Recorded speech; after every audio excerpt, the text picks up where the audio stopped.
Hello, I think we're live. I'm amazed because it actually worked. So sorry about last week's technical snafu. Google basically imploded, I guess. I was totally prepared for it to be our fault, but it turned out to not be, which was a bit surprising and exciting. So. But everything seems to be fine today, so we can get going. So thank you to those of you who are here. How many people are here? A few. So the first thing we wanted to say was what we meant this for, which was thank you very much for pushing us over 20,000. We're really excited to be at that number of subscribers. I know subscribers don't really matter, but you know, it's a good number. It's a good round number. So thank you. Yes, thank you. And you're just staring at yourself, are you? It's hard not to. What we're going to do today, we gathered up some questions that people had already from previously, and you're going to start answering those questions. But if you have anything else you want to say hi, or you want to ask any questions, go ahead and put those in the chat. And I will be collecting those as Mark goes through his answers, or me if there's anything you want me to answer. And yeah, we'll just hang out and chat. And we'll start off by saying cheers. Cheers. Gin and tonics all around. Indeed. Welcome. Okay. So what do you got, Mark? All right. The first question, adjust my glasses here, is from Eric Holton, who enjoyed our Halloween special on magic. Oh, yeah. So thank you. I'm glad you enjoyed it. And he asks the question, what version of D&D have I played? So the ones that I am familiar with mostly are the old pink and blue box basic games, and the old advanced Dungeons and Dragons games, so like the first edition of that. So I never made it to the third edition D20 system. I don't know how that works at all, really. So kind of old school when it comes to D&D. So yeah, that's what I know. Mostly. Well, I think I played both of those, that basic game and the advanced Dungeons AD&D mostly. So I'm pretty familiar with both of those systems. The AD&D system is kind of overly complicated. And you mostly haven't played those in quite a long time. In quite a long time, Except for one game you did for our kids. Yeah. I haven't really played very much since high school, and that early high school at that. So it occurs to me that I can't type and do this at the same time. Some of the ability to reply to the comments is going to be slightly high. But thank you, Gamal. All right, so that's D&D. That's D&D. The next question is from Selfish. Selfish. With the one. With one, yeah. So they ask why and when ash, the AE ligature, is used, and why it seems to have fallen out of fashion. So that character, the ash character, is an Old English letter. It really only appears in Old English because it was important in Old English to distinguish between the ah sound and the ah sound, which today we write both with the letter A, like ah as in cat, or ah as in father. We use the same letter for both of those sounds, but in Old English, it was even more important to distinguish between those two sounds because it had more grammatical impact, as well as, I mean, of course, it had semantic distinguished between so you otherwise homonyms. Yeah. So there were, minimal pairs. So for instance, rod, R-A-D, it meant road, as in to ride, the past tense of to ride a horse. So rod is how you would make that form, whereas rad, spelled R-A-S-H-D, meant advice. So those two words, if you were just spelling them with the letter A, as we would in modern English, those two words would look exactly the same, but they have very different meanings and they are pronounced very differently. So it was, obviously important for that reason to distinguish between those two letters. But it also had a kind of syntactical impact that kind of makes it even more important to distinguish in Old English. So, for instance, so Old English is part of the Anglo-Frisian branch of the Germanic languages, and in that branch, the ah sound, the original Germanic ah sound, would often become fronted, what's called fronted. So you have a back vowel that you pronounce with your tongue raised towards the back of your mouth. So those are back vowels. Front vowels are pronounced with the tongue kind of higher towards the front of your mouth. And ah is a front vowel, ah is a back vowel. So what happened is that in that particular branch of Germanic languages, the ah sound tended to front to that ah sound, except before nasal sounds like n and m. So in a lot of conditions, that sound became fronted. But later on, that ah sound was restored to the ah sound. It's called restoration of a. Linguists are so incredibly creative with their naming practices. And that would happen in open syllables when the next syllable contained a back vowel. So an open syllable is one in which there aren't two consonants in a row, basically. So if there's only one consonant, there's only one consonant separating the two. One consonant separating the two syllables. So in those cases, when the following syllable contained another back vowel, that ah sound got dragged back towards the back of the mouth and became an ah sound again. And so what that means is that there are a number of declensional endings, so noun endings, that have a back vowel as part of that ending. So in those cases, the ending could decide what the stem vowel is in a word. So for instance, here's a practical example. The word for day in Old English is die, spelled D-G. And if you were to decline that noun in Old English, in the singular forms, you would have die, which would be the nominative and accusative. The genitive would be dias, and the dative would be dia. So those two endings have an E in the inflectional endings there. But in the plural, all the plural forms have a back vowel in the inflections. So the plural for day, meaning days, would be dagos, nominative and accusative, both dagos, and the genitive daga, and the dative plural would be dagum. So first of all, the stem vowel changes from a to a. And second of all, the other thing you'll notice is in this particular case, since the consonant at the end of the stem is the letter G, the letter G tends to become palatalized, changing from a G, original G sound to a Y sound, when there is a front vowel following it. So what was originally dag became day, deus, dea in the singular forms. And in the plural forms, that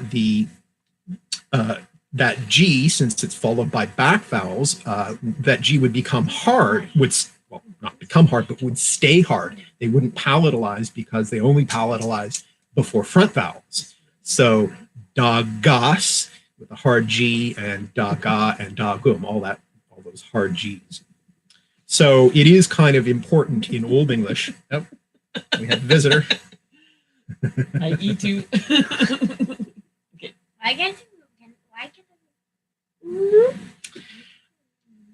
Now, the reason it disappeared is because of the Norman scribes following the invasion of the Norman invasion of England in 1066. And those Norman scribes didn't like using characters that weren't used in either Latin, well, same alphabet used in Latin and French. So they basically dumped all of the special Old English characters like the letter ash, and lumped all of those sounds together under the letter A. It's also why the Thorn and Ev disappear. They hold on for a little longer. Thorn in particular holds on, I guess, the longest.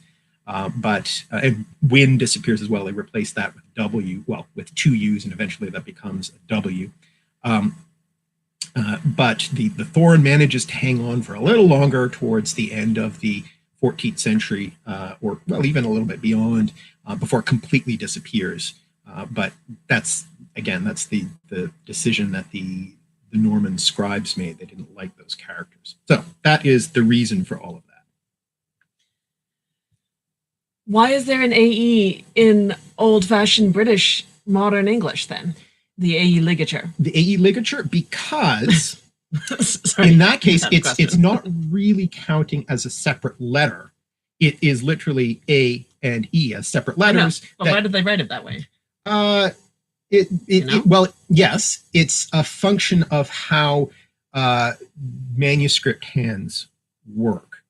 So, in fact, there are lots of ligatures that scribes used at various different times in different places. So, different scribal traditions had different traditions in terms of how the letters were formed and how and if they were joined together. And that was one of them. But there are many other ligatures that are possible. Most of them didn't really survive. It's just sort of a fluke that the AE ligature kind of survived as a bit of a quaint archaism, I guess. But because it doesn't really mean anything, that's why it's dropped out. Yes. Because it doesn't do anything. Yeah. It's functionally equivalent to just the letters A and E separately.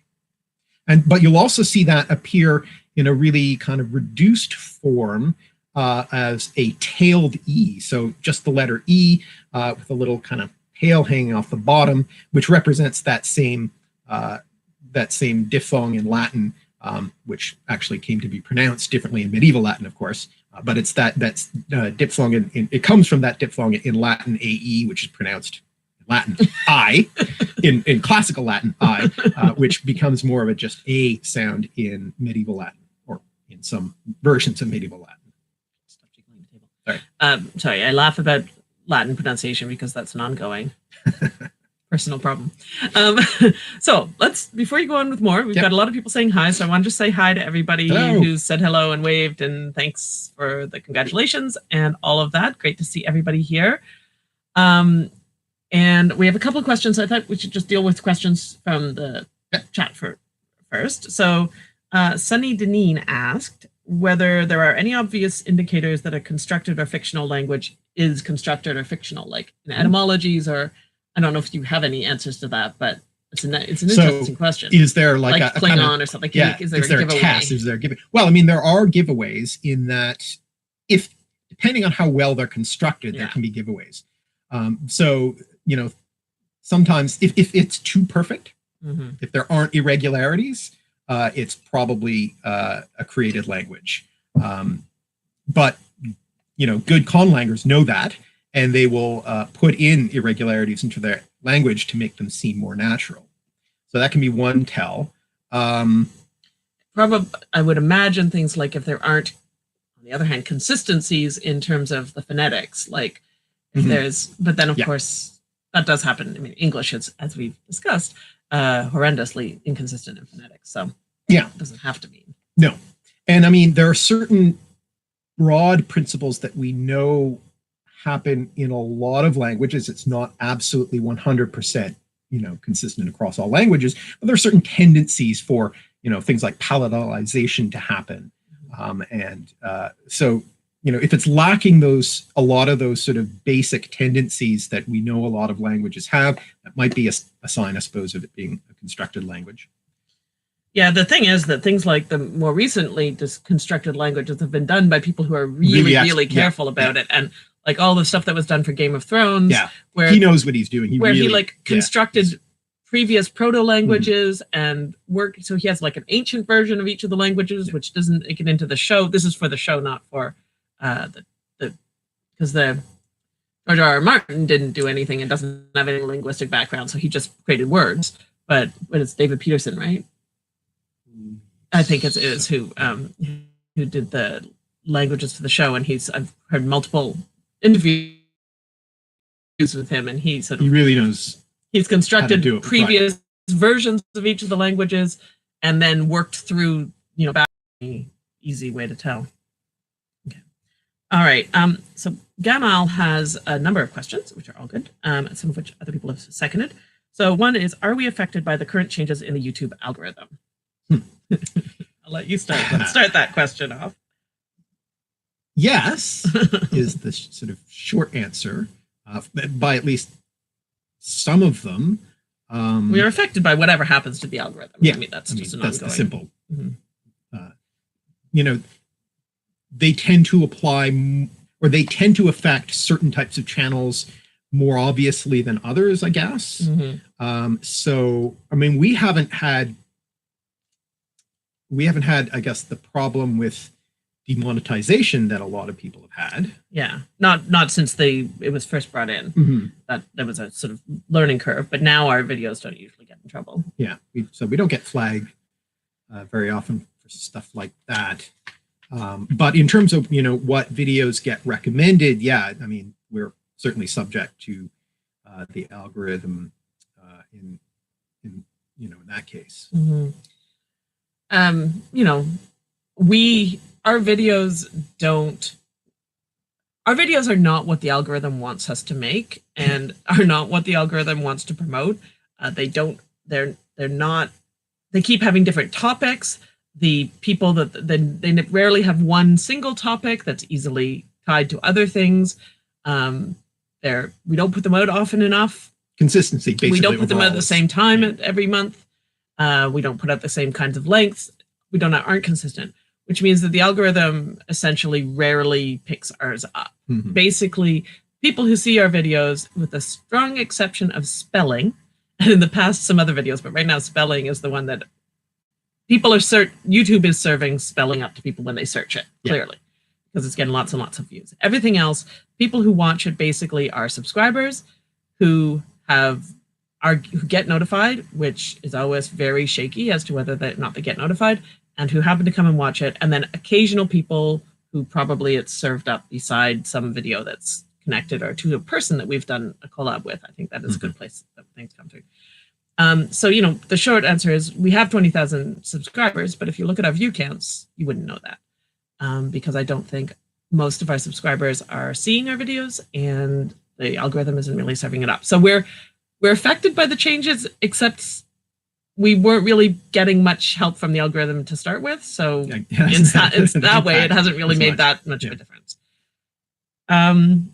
The next question, which is relevant to that, was from Gamal as well. Do we get revenue for our videos? Yes. I can give you numbers, and I'm perfectly happy to share that. The short answer is that the ad revenue is there, but it's not huge. It's between $20 and $50 a month, depending on the month, is what we get from that. That's what we make from YouTube.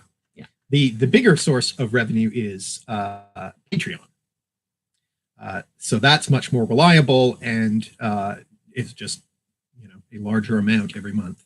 It's just over $100. Like $120, I think. You could go and look at our Patreon, and it shows it there, and that is the entirety of the revenue we make. So it's not going to be a full-time job anytime soon, but that's what we make. But thank you to all our Patreon supporters, because actually they make the biggest difference for us. Yes, absolutely.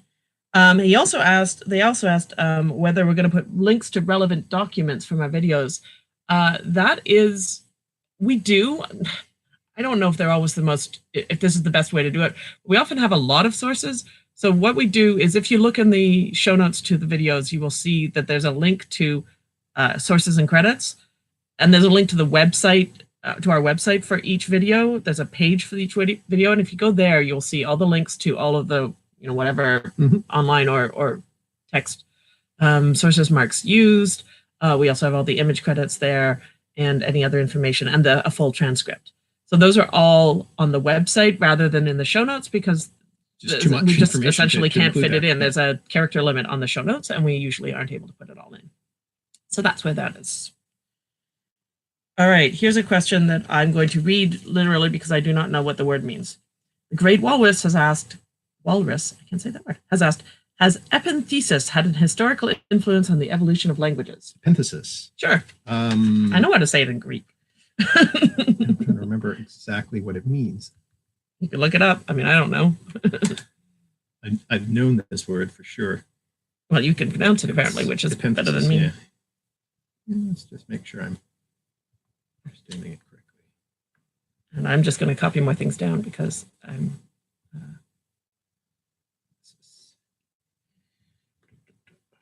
Oh, and I can read out what just looking mentioned about the ash is that Icelandic, Danish, and Norwegian still have the ash as a separate letter. And yes, they have several letters, of course, that early Germanic languages, or that Old English had as well, like the thorn and the but that English has dropped. So that's a good point. Thanks.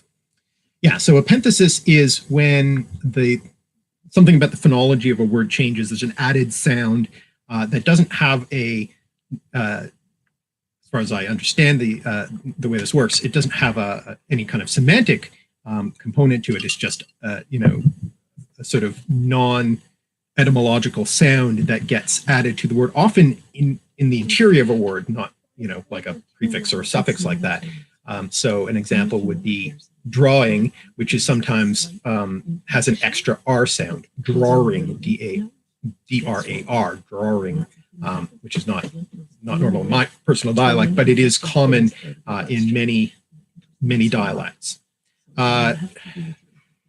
So, I mean, yes, it certainly appears in numerous English words, and historically there are words that the form that we have now. I'm trying to think of a historical example of how a word has changed its normal pronunciation because of such a phonological change. I can't think of a specific example of that off the top of my head. But yes, I mean, there are certainly English words that have been affected by epenthesis. Yeah. Did I answer all the parts of that question? That was only one part. Has it an historical influence on the evolution of languages? Certainly, and probably more influence on some languages than others. But from what I can tell of English, yes, there are certainly examples of that. So I mentioned just looking. Silverbolt asked, were there delays in our endgame video, given that it was delayed from when it should have come out? There were.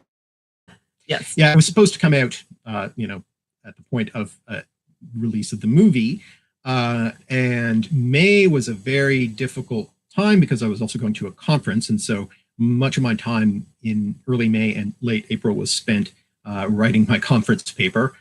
So I did not manage to... And then May also going to the conference. Yeah.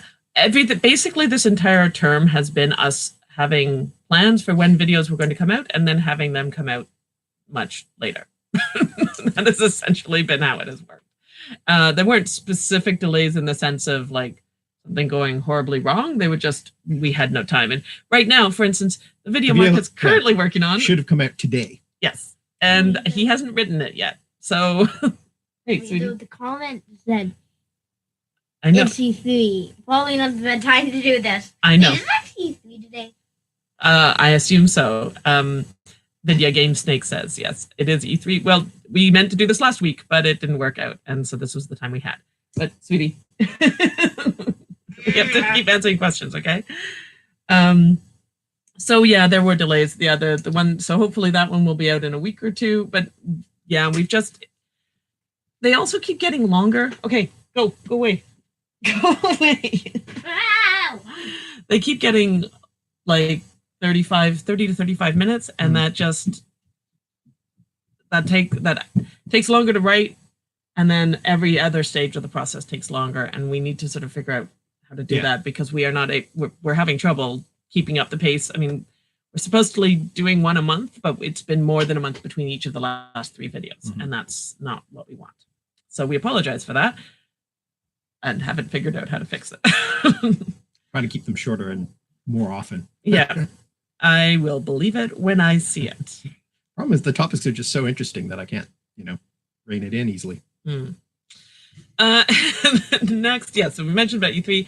Arthur says he wonders if Martin will include some of Peterson's works in the last 2 books of the series. And I think that if I were Martin, I don't see why you wouldn't, because it's work done for him already, right? And also would just, but it's going to be interesting because presumably those books are not going to follow the storyline that they completed with Though those storylines were, I think, informed partly by him, but yeah. Anyway, it's all going to be very interesting to see what happens. So.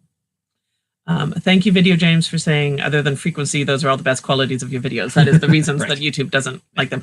I appreciate that. And that's why we haven't changed. Yeah. If we wanted videos that were popular, we would make different videos, frankly. But we like the ones. Yeah, and we know that there are people who like the videos that we make, and so we make our videos for those people. And for ourselves. Yes, and for ourselves. Yeah. And Tiffany Hallmark, in the same vein, says, I love the deep dive into etymology, but I can totally understand your channel not being popular in the eyes of YouTube. And that's exactly it. I mean, there are a whole bunch of YouTube best practices, and we follow none of them, essentially. Now, Arthur also asked, do we watch historical YouTube channels, and who are our favorites? Yes. And I'm terrified about this question because undoubtedly we will forget and miss some important there's a people lot. that we like. There's a lot. I mean, any of the history creators in WCE are certainly big favorites of ours. So Step Back History, Cynical Historian. Soliloquy was here and does history stuff. Hi, Soliloquy. Does history videos. Canubis. I mean, does Knowing Mr. Better count as history? Yeah. Knowing Better. He does some history. I mean, again, a lot of these channels aren't only history, but which we approve of course. In fact, if you happen to have noticed any of the Project Revolution videos that came out this weekend, that's a group of history YouTubers who did a bunch of videos on revolutions, and they just came out this weekend. And if you search that hashtag, you should be able to find it, no problem. And everybody involved in that collaboration is somebody we know or like, and would definitely recommend. So all of those channels for sure. Another history channel that I like that's not a WCE creator is Jabsy. Oh yeah. We've worked with before. Okay. How many languages do you speak? What is your favorite language that you don't speak? Speak or no? So I mean, for me, it's read. Read. That's the thing. It's mostly dead languages. So though there's not really a lot of opportunity to speak. Some people would argue about that for some of them, but anyway, So what do you read? So I read Old English, Middle English, Old Norse, Latin. Those are the primary ones. You speak English and some French. Yeah. I have a little bit of Greek. I did some Greek way back in high school. So it's not at a high level, obviously. Well, I can literally pronounce the Greek letters. That's true. But I know a handful of paradigms, and I know enough Greek to be able to handle etymologies from Greek words. What's your favorite language you don't know? Language that I don't know. That you would like to. That I would like to. Or that you just think is a cool language. Is a cool language, yeah. Welsh. I'd really like to know Arabic myself. Arabic? I'm never going to because I'm past my language learning phase. I think I don't think I have but that is a language that I would like to know. It's different enough, but also similar enough that it's not totally out of the bounds of being able. It's Semitic rather than we haven't gone all the way to Asiatic languages or something where it's completely different. Oh, I did study about 2 years of Japanese in high school, but I remember almost none of it. Yes. We had a very long, complicated... I can pronounce things reasonably well, but... in trying to figure out the stuff about haiku, yes, right? You're trying desperately to draw on your old Japanese knowledge and having real trouble with it. I don't know if you care about what I speak, but I speak English and I speak French. I speak French fairly well. and I read Latin and ancient Greek. And theoretically, I have written exams that certify that I read German, and I have also used Italian and Spanish in my writing. But I think that would be a lie to say that I read them. I really Yeah, that's don't. true. I'm way out of practice with German, but I have read a reasonable amount of German scholarship for the work that I've done. And well, I still do. There's a lot of the reference works like the Corny Indo-European dictionary is in German. So I do read a bit of German from time to time. So it's not as good as it used to be, but I can get by when I need to. But in terms of languages, I think the one that I would like to know, I like your suggestion of Arabic because I would like to know a Semitic language because it's a completely different family. But the other one for me would be Welsh. And I had the opportunity to study Middle Welsh as a graduate student. And I now really regret that I didn't pick that up as well. But I was doing a lot of other languages. So I guess it made sense at the time. But I kind of regret now that I don't know Welsh, because that would be a really fun one and a really interesting one to see the impacts of Welsh on English, which has been argued is more has more of an impact than it used to be thought. So I'd like to be able to judge that argument for myself from a knowledge of Welsh, which I don't have. So. And so, Stephen, yes, that was me multitasking, and that is an ongoing process. We only have one child home right now to multitask with, but the other one might come home soon. And if he does, he may need me to help film his advertisement for a school project for tomorrow, because, of course, our child does all of his school projects as videos, of course. All right. Someone has asked, someone in a script I cannot read, I apologize, asks, can you recommend an etymological dictionary for English? I know that. Yes. My favorites are got it right here. This is the best one to start with, I would say. It's Dictionary of Word Origins. I think the cover looks very different now. Mine is a very old copy. Bloomsbury. Well, it's not always published with the Bloomsbury, so you may see it from different publishers, but written by John Ayto. It's a really good one to start with because the explanations are very full and complete and explain what's really going on in there. And it also includes cross-references to other cognates, to other related words. So it's a really good one if you want to find two words that are, seemingly unrelated, but then have a connection, an etymological connection. So it's a really good one for that. The other etymological dictionary that I really like is kind of, in a sense, a reverse etymological dictionary. Rather than starting with an English word, what the dictionary lists are Proto-Indo-European roots. And again, I should have it's right here. So this is Calvert Watkins' American Heritage Dictionary of Indo-European Roots. And it does have an index at the back with the English words. So you can use it like an ordinary etymological dictionary. You look up the English word at the back, and then it tells you what the root is, what the Indo-European root is from. And then flip to that section, and it will give you all the information there. Of course, that's only for English words that come from Proto-Indo-European, not from other sources. So it doesn't include everything, therefore. But those two are, I guess, my favorites. There's the Oxford Etymological Dictionary, too. Yes. Or just the OED in general, because it has, the etymology. Yeah, but if you don't have access to the OED online, you're not going to buy the entire OED. No. So the OED, so the Oxford Etymological Dictionary is a standalone dictionary that has the etymologies, and it's pretty authoritative. Though I don't know that it hasn't been. Now. Yeah, it hasn't been updated as much as the online one. So CT Onions is the person who wrote that. Has a good name. One of the editors who worked on the full OED. Okay. Sunny says the topics we cover are well suited for long form content, in their opinion. Thank you. Yes, and that's how we think about it. Soliloquy says he hasn't figured out how to keep up with monthly either, and his seem to be getting longer. Yes, I feel like this is an ongoing problem that people who like to learn more things have. The more you learn, the more you want to learn. I think it's more. it's that classic, length creep that happens with a lot of educational YouTubers. They start off with relatively short videos and they just get longer and longer and more complicated. Yep. Brendan Hung says he finds it incredible that we continue to upload more than 30-minute videos despite them not getting many views. Have you ever felt frustration because of this? Yes. Yeah. If I'm honest, yeah. Because I'm sure this is the thing is, and I'm sure there are people out there who don't know about the channel who would really like it, and it is frustrating that it can't go get to their hands. I'm not bothered by people who don't want to watch these types of videos. That's fine. It's not for them. So it would just be nice if it could reach that smaller niche audience that I know is out there that would enjoy them. Yeah, and it does.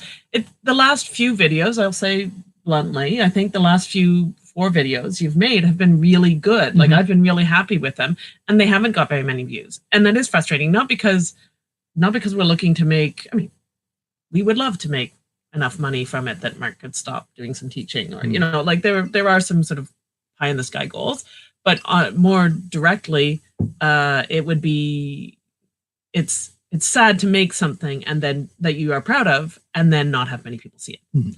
Now that said, even our most recent video only has 888 views at the moment, which is definitely one of the worst performing ones we've done in a long time.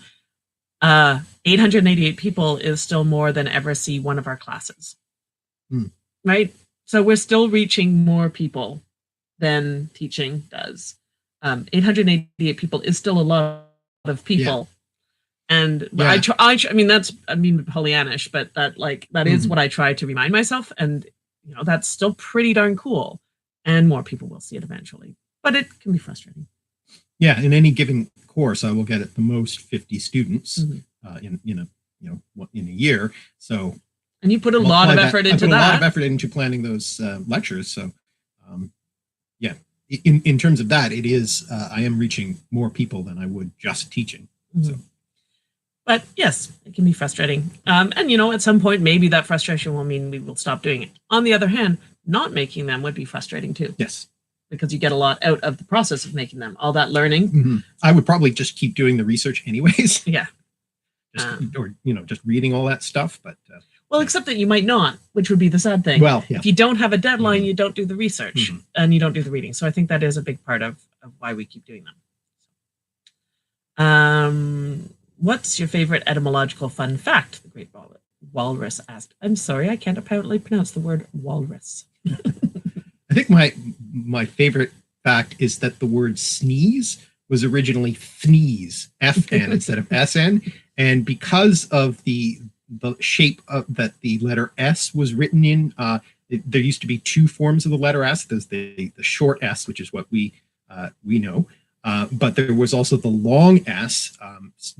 Those of you who are American may know this from colonial documents, and founding documents. All those founding documents, like the Declaration of Independence, has that long S in it, and it looks kind of like an F, and so fneeze became reinterpreted as sneeze. Yeah, people just read it as sneeze, and then that became the word sneeze. Yeah, I like that one too. Do you have any insight? Video James asked, do you have any insight as to whether and how language development has changed with the emergence of mass media, if at all? Yes, it certainly has changed.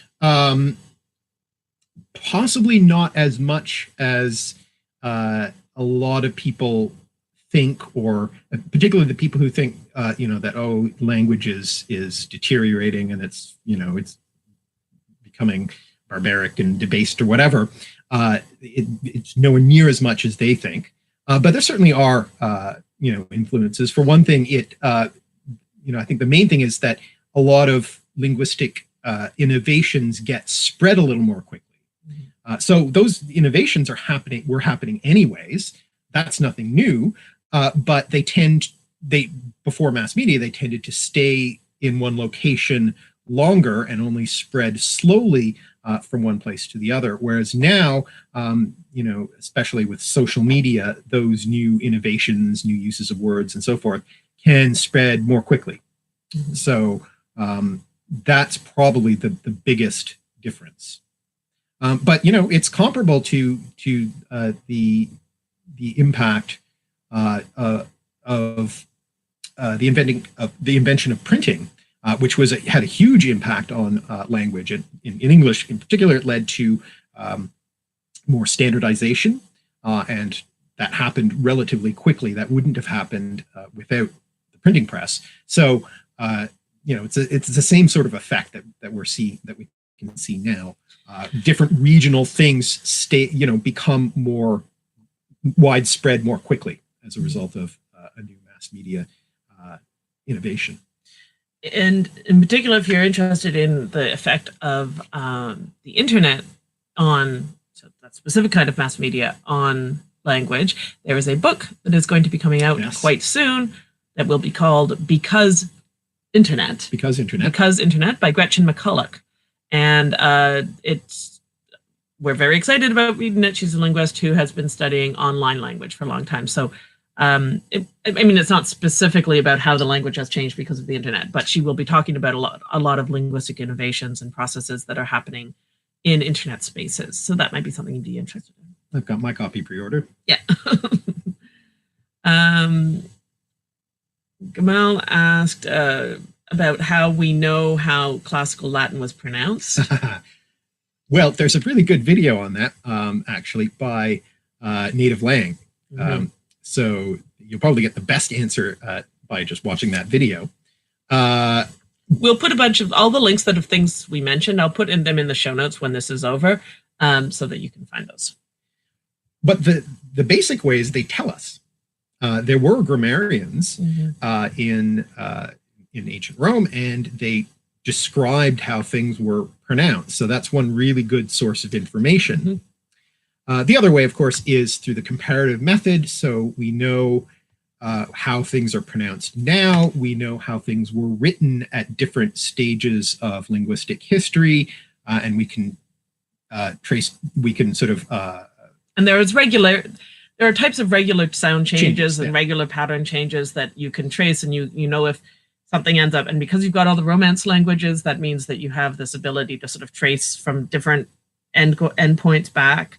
There also we have standardized Latin now, the texts, but there's a surprising amount of epigraphic and graffiti kind of evidence from the ancient world where people are spelling phonetically, where the errors in their writing mean that they're writing things in non-standard Latin spelling.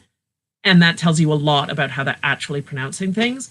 And then the errors that there's also some interesting sort of remarks in passing by various historians and other kinds of people about errors that people make. Kids these days don't know how to pronounce their Latin correctly. Or about like provincials who don't, provincial emperors who pronounce things incorrectly, or people in from the provinces who, and again, when they tell you about the types of errors, that tells you a lot about how they're pronouncing things and also how things are shifting. So I don't know how, the details of all of that reconstruction, but there's a reconstructed pronunciation that takes all of those things into account and is generally assumed to be mainly correct, though of course there's lots of quibbles about the details. And you can look at how things are transliterated as well. So when a Greek word comes into Latin, or when Greeks write Latin words, because there's a bunch of Greek historians writing about Rome in the Roman period in Greek, and they transliterate the Latin into Greek. Of course, these same processes also happen for how we reconstruct how Greek was spoken, which is quite different than modern Greek. More of a difference, really, than modern Italian to ancient Latin.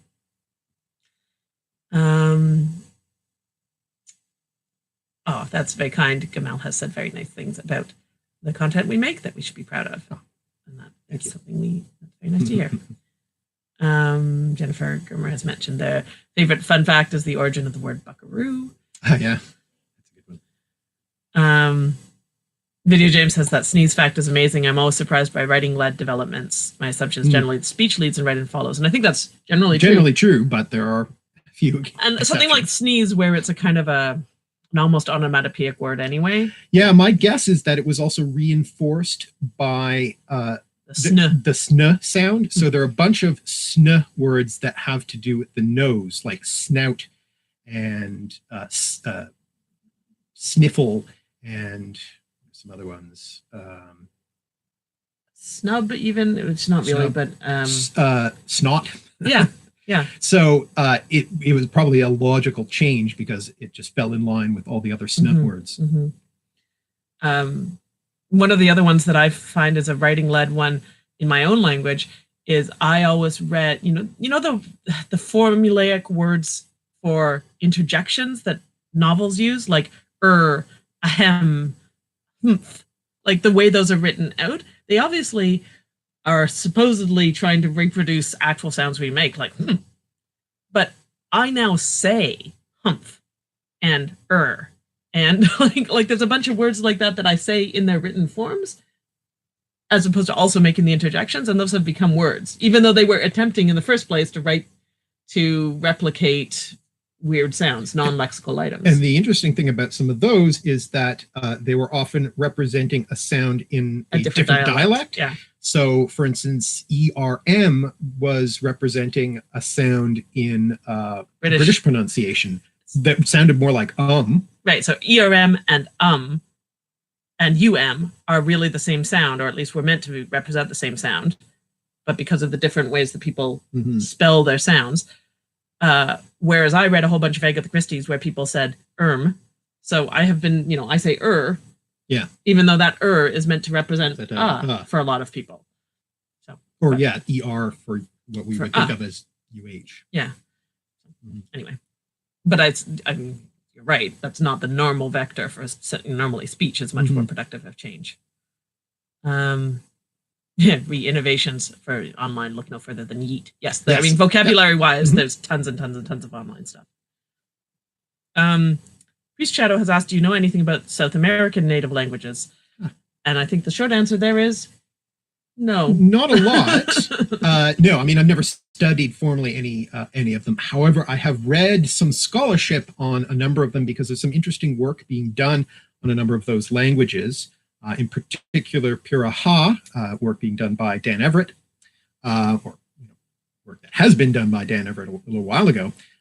So I've read a bunch of the scholarship on Piraha, and also Aymara is a language spoken in the Andes, because it describes the future as being behind, as opposed to in English speakers would tend to think of the future as being in front. So I've been, I learned a little bit about a number of those languages because they have some kind of interesting properties that I'm interested in for other reasons. Which is temporal spatial metaphors. Sorry, I skipped an earlier question. Jennifer Grimmer brought to my attention that she had asked, what do you think about the theory that German came from Phoenician, thus ironically making it a Semitic language, I think? No.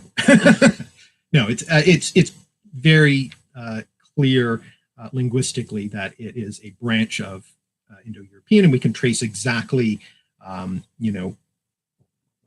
we have a pretty good sense of, how and when it branched off, and due to the sound changes that we see in the Germanic languages as opposed to other branches of Indo-European and so forth. So, no, it's pretty firmly located in the Indo-European family. Okay. She also asked, do you like Tolkien? I do. And the funny thing is, it never really caught on with me as a kid. So I tried as a kid to read The Lord of the Rings and became frustrated very early on and put it down. And then later on, I tried The Hobbit, and it was a little easier, and I got a little farther in before putting it down. So I never really, as a kid, became massively influenced by Tolkien directly, though I did play Dungeons and Dragons. So it really wasn't until an adult that I sort of started, being more of a Tolkien fan. And his scholarship was important. His scholarship was important, again, which I didn't know about until I was an adult. But I did the same thing. I didn't read. I read The Lord of the Rings a little bit. I read I read The Lord of the Rings in high school because I'm bad at stopping a book if I start them. So if I start them, and I read very fast, so I read them. I didn't particularly love it. I then read the Silmarillion one somewhere at the cottage when I was in my teens because it was one of the few books we had at the cottage, so I had to read it. I didn't understand any of it, but I read it. And then I came back to The Lord of the Rings later and really enjoyed it, and in part because of the movies. I knew it, but that brought me back to reading the books again.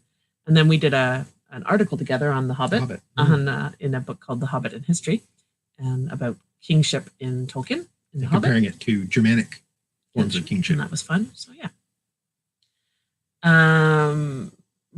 Roman pronunciation, like when native English speakers type should have instead of should have, like should have. Yes, exactly. Yeah. That kind of an error tells you about how have is being pronounced there. It tells you where they're not pronouncing it as should have. They're pronouncing it as should have, because otherwise you wouldn't write that down. It wouldn't make any sense to make that mistake if you weren't pronouncing it that way. So it's exactly that sort of thing. You see that in the Latin misspellings. Misspellings are much more useful to somebody trying to figure out the language than correct spellings, standard spellings. Snot, thank you. Thank you. Yeah, we got there eventually. It's an old English word.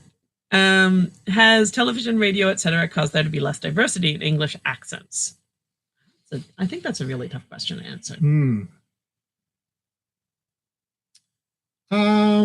Maybe, but I suspect not as much as one might have thought it would. There still seem to be lots of regional accents, and they continue to change, right? But not necessarily, like, not by converging. So like you see the accents are changing in Canada. There's a changing accent shift going on, but not one that's making it converge with another, with American, for instance, even though you might think it would. We're so very influenced by American media. The thing is, you learn your regional accent when you're quite young. So, and that influence from mass media doesn't come until you're older. So by then it's kind of set in stone a bit. That said, both of our children sound like they have English accents, and I still blame Kenneth Branagh's narration of Walking with Dinosaurs, which they both watched on repeat for about 4 years. So they both have non-rhotic. Now, it's possible that is also an error that children make in pronunciations, an ongoing, usual young, but, you know, our 12-year-old still, about half of the ways he says things, he still says ka, not car. And so I'm fairly certain that he just learned it from Kenneth Branagh. So, you know, certain kinds of mass media. What do you think, the Great Wallace asked, what do you think of Lyle Campbell's Historical Linguistics and Introduction? Do you know that work? I don't think I know that one. So we don't have any thoughts about it. Sorry. You don't, well, we should look it up. Take a look at it. How did the Swedish Finn Germanophile, sorry, I had to read the username. Right. How did there was a finger going on in there that looked strange, but no, Finn Germanophile. How did the word doctor transfer from academic to medicine? Well, basically what doctor really meant in the Middle Ages was someone who was certified. So you would become, you would say a doctor of physics or a doctor of medicine, and that just became shortened to doctor. But you could be a doctor of a number of different things. It just meant basically that you were certified by a university. So that it meant you went to university. That was the original technical sense of the word anyways in medieval Europe. So they were all academic. Yeah. But doctor of medicine. But so it separated them from, you know, like a barber surgeon wouldn't be a doctor. But then why did we drop calling doctor of physics? Like, why did it only hang on for medicine? I guess because I would guess because it, you know, it was used by people more generally rather than, you know, because everyone interacts with not doctors, everyone, right? but a lot of people interact with medical doctors on a regular basis. So it probably just became they didn't have the distinction that they needed to make between one being a doctor in one field or another. So it just was an easy shorthand to say just doctor rather than doctor of medicine or whatever. Yeah, and in Latin, again, it would just mean basically teacher. It just really, well, yeah, or learned person. Doctus means learned person. I'm not. I would have to look at. I can't remember in classical Latin, and this don't take my word for it. But well, or just doctor. I don't know the form doctor as a. Now, don't trust me on that. Look it up. I can't look it up because our computer is resting on our Oxford Latin Dictionary at the moment as a computer stand, so I can't look it up right now. But I don't offhand doctus, meaning learned, having learned, having been taught. So docui means to teach. Doctus is the passive past participle, so it means having been taught. Learned is very common. But doctor, so the or would mean a person who does. But like if you think about it, it's the passive. It doesn't actually make sense in Latin in a sense, right? I mean, it's the doer of having been taught. Yeah. So kind of weird. I wonder, I'd have to look at whether that's a medieval coinage or whether it's classical. So, but it certainly would have been used to refer to a learned healer. Yeah, it wouldn't have. No, would have some other root like that. Partly because they weren't thought of as learned in the same way. It's a trade rather than education. All right, we have to move on because people keep asking good questions.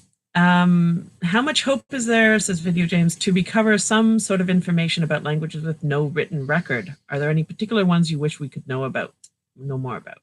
I mean, we do sort of hypothetically reconstruct languages, but it can only go back so far.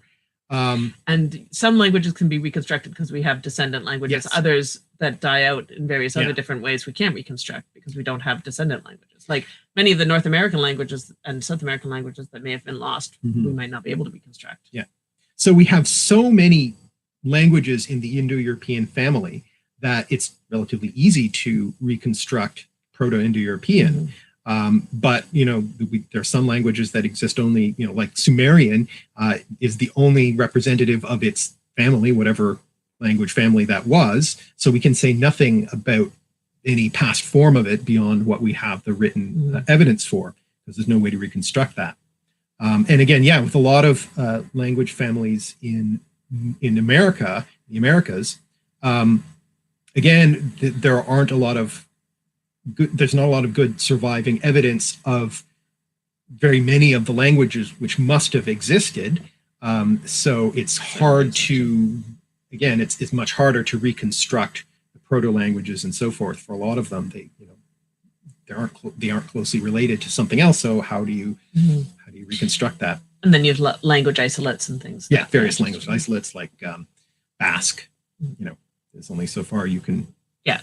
It'd be nice to know previous, where that came from and if it's connected back. But that's one thing I'd love to know more about. It are all the pre-Indo-European languages in Europe or other places where the Indo-Europeans moved into, because that would there's potentially a lot of influence from those pre-Indo-European languages on some of the languages, like for instance Greek. There's a lot of words in Greek that we they are just pre-Greek. Yeah, pre-Greek. That's listed as pre-Greek. They don't come from. They don't seem to come from Proto-Indo-European, so they must come from some other language that was around there. But we don't have any evidence of it, so it's just a kind of black box. We can't. And there's not enough of them to be able to reconstruct a phonology and things like that. Pictish. Pictish would be one that would be nice to have. Yeah. Etruscan. But we have. Yeah, that's not. I mean. We do have some written Etruscan. Yes. We just don't have enough. It's true. We don't have enough. Considering that English has a lot of Latin-derived vocabulary, do you agree with the statement that English is a Germanic Romance hybrid language? Structurally, it's mostly Germanic. So the influence of Latinate vocabulary is vocabulary mainly. It hasn't had a massive impact on syntax. So, it depends how you define what a language is, but I think generally, if you see that the core of the language, the way it's put together, the structure of the language, and the most basic vocabulary of that language comes from one source, that's the branch of language that it comes from.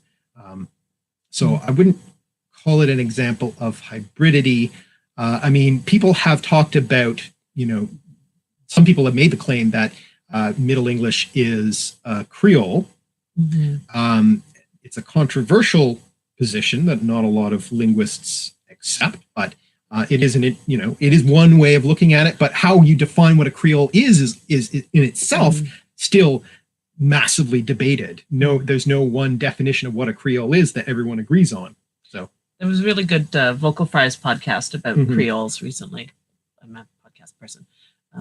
Vocal Fries is a podcast about linguistics that's really good, but they talked to somebody about Creoles, and they had a long discussion about Creoles and pidgins and what those are and what it means and what the politics of calling something a Creole or not calling it a Creole are. And they actually talked about English as a Creole and whether it was or not. So that'd be a good place to look. John McWhorter is one person at the moment who's doing a lot of work on Creoles and arguing how do we define what a Creole is. Do you have, John Kilmartin asked, do you have any plans to do a collaboration with other language YouTubers? We have done. We've done one. Yes. With Native Lang. Long ago, we did one on runes. So we have one video on runes, and he has one on runes. No, those in the show notes. Otherwise, I mean, we've certainly tossed around ideas occasionally, but nothing has come of them. There aren't all that many language YouTubers out there, of course. The only other ones that I particularly know of are the Ling Space. I think they aren't putting videos out as often these days. And Name Explain. Name Explain. Oh yeah, that's another one. And Wannabe Linguist is the other one. What's the current title? Her channel is. Is it still DSM? I think it's DSM. Still DSM. Yeah. Or it's maybe DSM Wannabe Linguist. Anyways, they're another language creator. I mean, those are people who, well, not Native Lang, but Name Explain and DSM both do a lot of etymology in particular. And certainly, I mean, DSM, we've done group collabs with them. Yes. But not individual collabs. Sort of, just if there are people that you think would be good for us to collab with, we'd always be interested in that kind of, mention on the community tab or put in a comment, because there are surprisingly, well, this is the problem, right? It's surprisingly hard to find things you like on YouTube, and there are probably people we're missing. Yeah, so if you know someone, I mean, first of all, I'd just like to know their channel and start watching their stuff. But if you think there's a good possibility, point of overlap, we've kind of sort of focused some of our collabs on people who are not language ones, so to sort of do that, because we of course like to talk about lots of things that aren't language as well, to be the language piece of a collab with somebody else who's doing something else. But that's not, and partly because of our slow pace, how long it takes us to do things, we're not great at collabs because it takes a lot of planning. We have to sort of say to someone, hey, want to collab in 6 months? Because we've kind of got everything planned for the next 6 months. So that's partly why we've been a bit slow, but we're not at all against it like we'd like to. But yeah, I mean, there are a lot of language YouTube channels that are about learning languages, but we haven't really explored that as an overlap. Arcanix 1971 says, do you think that the international nature of modern culture makes vowel shifts, such as have been seen in the past, less likely? No. There's, those things are still happening. Canadian raising we're right in the middle of it. It's happening now. And that affects, it's called Canadian raising, but it actually affects a number of parts of the US as well.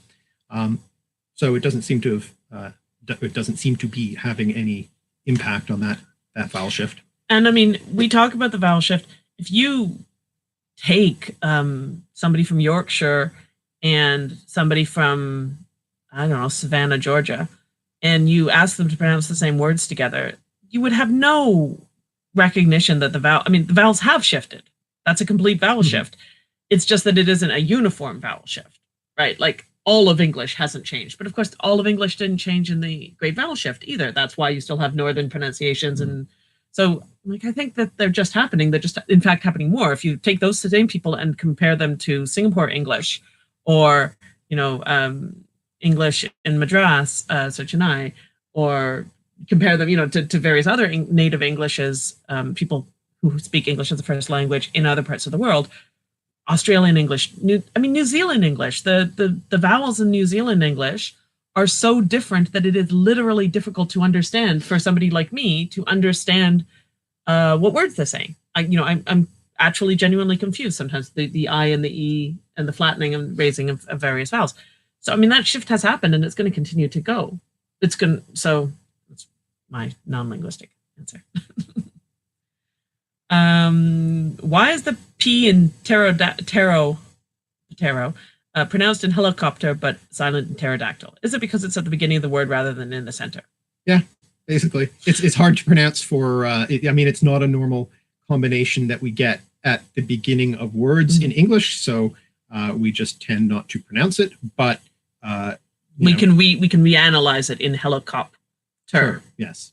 Because the word is not helicopter, it's helicopter.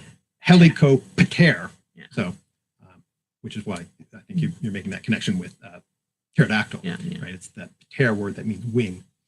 So yeah, it's easy. We can reanalyze the phonetics of that and then make it into a sound that we make in English. Yeah. Do you know if it is true that the Baltic languages, Lithuanian and Latvian, are clearly the closest among modern living Indo-European ones to the Proto-Indo-European, or are those claims disputed? Yeah, I've seen those claims. To be honest, I don't know enough about the languages to really say with certainty. The basic reality is that all language changes at a relatively constant rate, but it is true that some languages change a little more quickly and a little more slowly than others. So if there is some truth to that claim, it's probably not a massive difference, but it might be at least in some ways slightly closer. The thing is, I think it's hard to say overall for a language. You can say, this language is phonologically very conservative, and so its sounds have changed much less from Proto-Indo-European, but maybe its syntax has changed a lot more. So you can probably say that with specific parts of language that, this language is, in terms of one aspect of language has changed less than another. But, there's so many different aspects of language that, probably, in the end comes out to about the same. Presumably British English and American English were the same at one point. Who changed the most and why? Yeah. Sort of the same question. Yeah, they both changed quite a lot. It depends again on the same point. Like vocabulary-wise, probably American English may have changed more in some ways because of the cross-pollination, a lot of borrowings from other colonists, and then a lot of Native American borrowings too. A lot of immigration. A lot of new words for new things. So there's a bunch of new physical items like animals and plants that English suddenly had to deal with, and so they had to come. Yeah, raccoon, canoe. That's why a lot of indigenous words.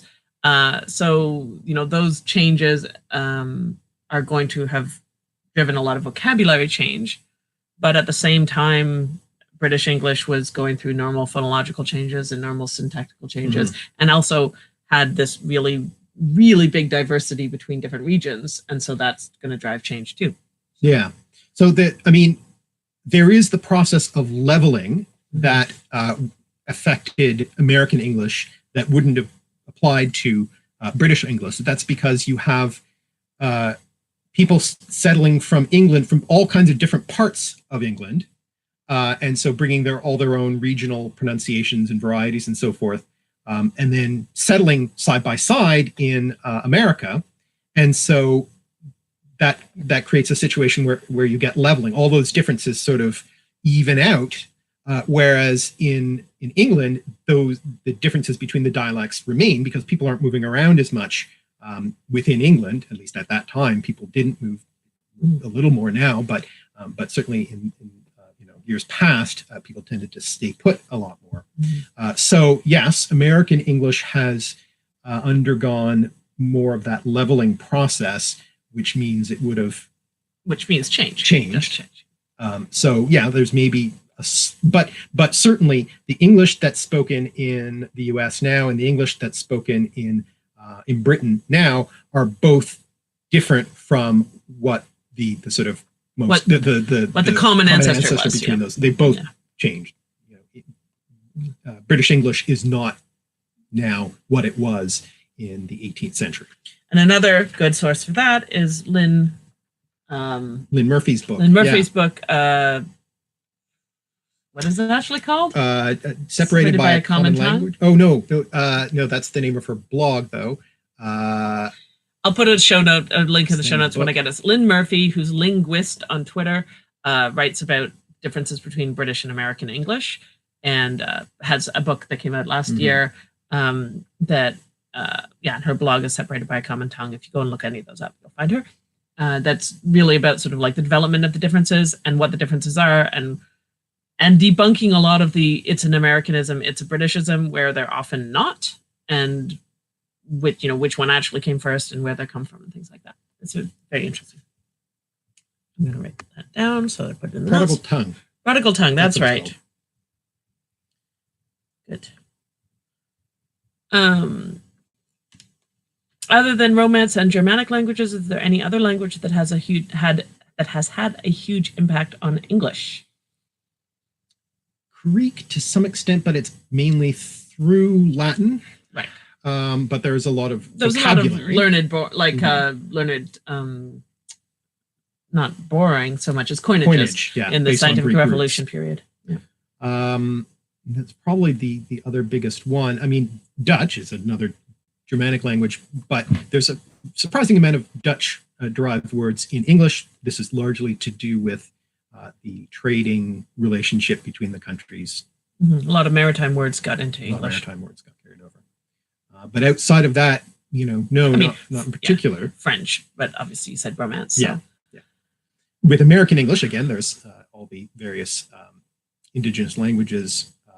But there's different indigenous languages, so they don't all have similar roots.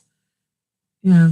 Everything else is sort of spot borrowings, right? Like there's clusters of Japanese words and there's clusters of Chinese words and there's a bunch of Indian. I would say that Hindi and Sanskrit and so Indian, various Indian languages, not only Hindi, but other Indian languages.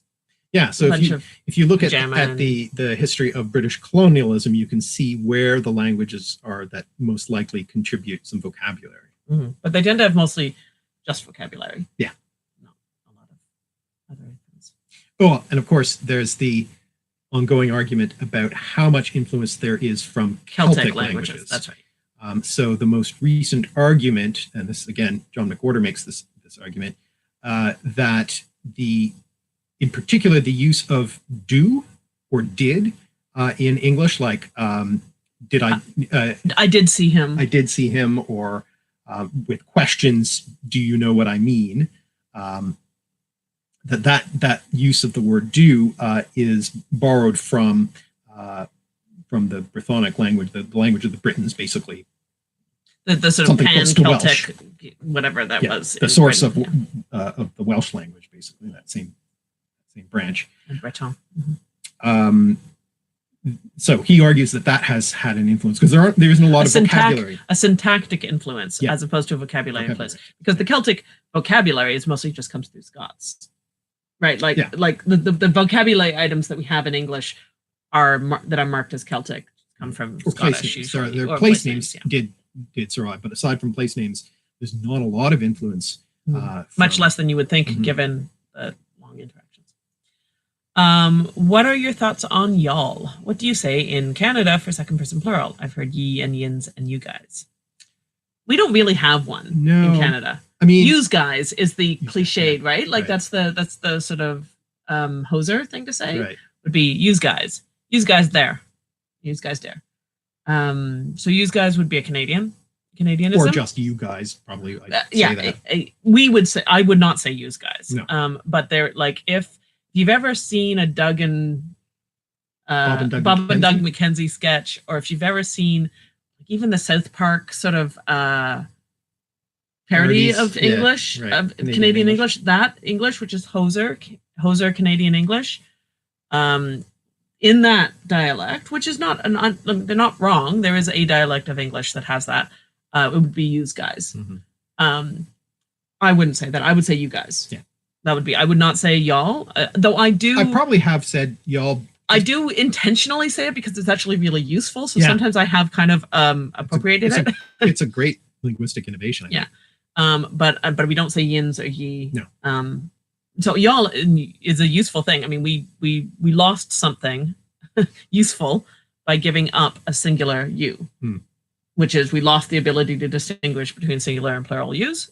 And I use y'all sometimes, but it's a conscious decision to use it. It's not part of my dialect, right? Yeah. And use guys is the closest. I mean, or Newfoundland English would say buys. Yeah, right. Right. That's true. The buys. You buys. No, not you buys. Yeah. So boy, but in a Newfoundland accent. There are probably a few other Newfoundland. I'm probably forgetting a Newfoundland dialect expression that would work. Otherwise, I don't think there's another one that I can think of. And referring to that, somebody else asked, why is the East Coast English Canadian dialect so different from the other English Canadian dialect? It's because of the American Revolution, actually. Yeah, it's because of patterns of immigration. Yeah, so and settlement. So the loyalists who didn't want to separate from Britain at the time of the American Revolution, basically they moved north into basically Ontario. That's where they ended up. And then slowly moved west from Ontario. But there were a lot of loyalists who went east. There are loyalist enclaves in the east too. Maybe some, but I think the bulk of it. Yeah, no, a lot of them came to the Ontario. bulk of it came to Ontario and then gradually moved west. So that's the main division is from Ontario west, and then you've got Quebec in between, in which completely different language, and that left the Atlantic provinces kind of isolated from that. It's also patterns of immigration, though, because they were settled earliest, and the settlement in the English parts of the eastern Canada was pretty exclusively from England and Ireland. A ton of England and Irish and Scotland. England, Scotland, and Ireland. So you get, Newfoundland has this heavy Irish influence, and then Cape Breton and Nova Scotia has Scottish influence, strong Scottish, and then there's also English. Whereas immigration post the Loyalist period, when people started coming to Canada after that period, after the sort of end of the Revolutionary Wars, immigration tended to be to Ontario and west, because they were opening up the west, right, by kicking Indigenous people off their land, and after the end of the Métis rebellion and all of the great excesses of colonialism. But so from then on, all the west was settled by a mix. So you have Ukrainian and German and like all sorts of other European groups.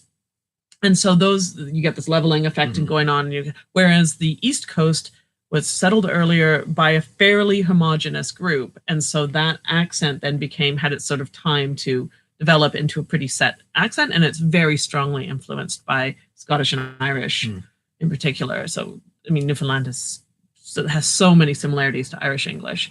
And Newfoundland, of course, is the last join. Wasn't Canada until the 50s. 1949. Yeah.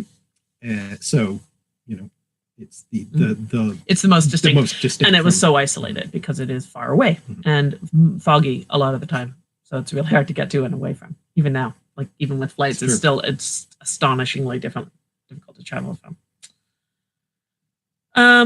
All right. Hello, Leo Kim says hello from France. So bonjour. For the use of do, there are the same in Breton. Yeah, and that's exactly it, because Breton is related to Welsh very strongly.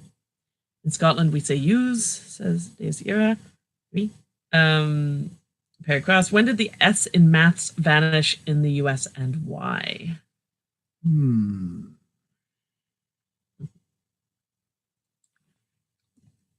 not entirely sure. I remember hearing something about this recently, and I can't remember the context in which I heard it, because somebody explained it, and I don't remember now. I even Talk the Talk. That's another podcast about linguistics. I wonder if it was when they were interviewing Lynn. Might have been with Lynn Murphy. Yeah, about that. So I bet there's an answer in her book. Yeah, or on her blog. Or on a blog. Yeah, we'll search that. Great Walrus says, great history lesson. I didn't expect. Had no idea about that. Thanks for the answer. And I will answer that with, you don't have to do very much to get us to do an impromptu history lesson. We are bad at not doing that. Someone else says, you speak of leveling. English is a learned language for me. Can you give an example of a word that has leveled? I don't know if that's exactly what you mean by that. No, it's pronunciations, different dialects that come together to be something that's between a compromise. Mm-hmm. So the basic result of this is that to this day in England, you can, very precisely place dialects regionally by like city to city. Yeah. So Manchester and Liverpool are really close. Like to a Canadian, they are laughably close. They are an hour away, basically, an hour and a half away by driving. And the Manchester accent and the Liverpool accent are so distinctive that you can place neighborhoods within them, but much less. Nobody would say a Mancunian accent is the same as a Liverpudlian accent. They are very clearly distinctive. So there are a lot of little dialects that are spoken in small areas, and each area is different to the next one over to this day. Whereas you can't be anywhere near that precise in American English, right? We talk about broad regions. Except in the boroughs of New York. Yeah. Which is the one place that's, your Brooklyn, your accents. But generally, like, you can say there's a Massachusetts accent. There's a few places on the East Coast, actually, that are nice. But more often you'll talk by, like, statewide accents. You'll say there's an accent of a state, or maybe even the Midwest, or, like, 3 or 4 states Georgian together. accent. Yeah. And so, in other words, they become more similar across. And it's not just accent, but it also has to do with vocabulary. Yeah.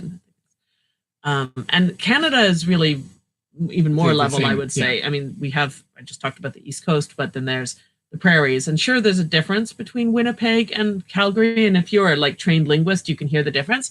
But I could not possibly hear a person speak and say, oh, you're from Calgary, not from Winnipeg. Oh, you're from BC, not from Toronto. I mean, Toronto is a good example. There's a native Toronto accent. And it's like 5 words that are all place names that I would be able to tell you are from Toronto or not from Toronto, or at least had not lived there for a long time. And beyond that, I'd have no idea. There'd be no way for me to possibly tell. Here in Sweden, we call moose alg. No, I can't pronounce. Cognate with English elk. Why are the animals called moose in North America, and why is there another animal called elk? I remember us trying to look into this at some point for some context, and I can't remember. Moose is an indigenous word. It comes from an indigenous word. So that's the short answer, is that it was used.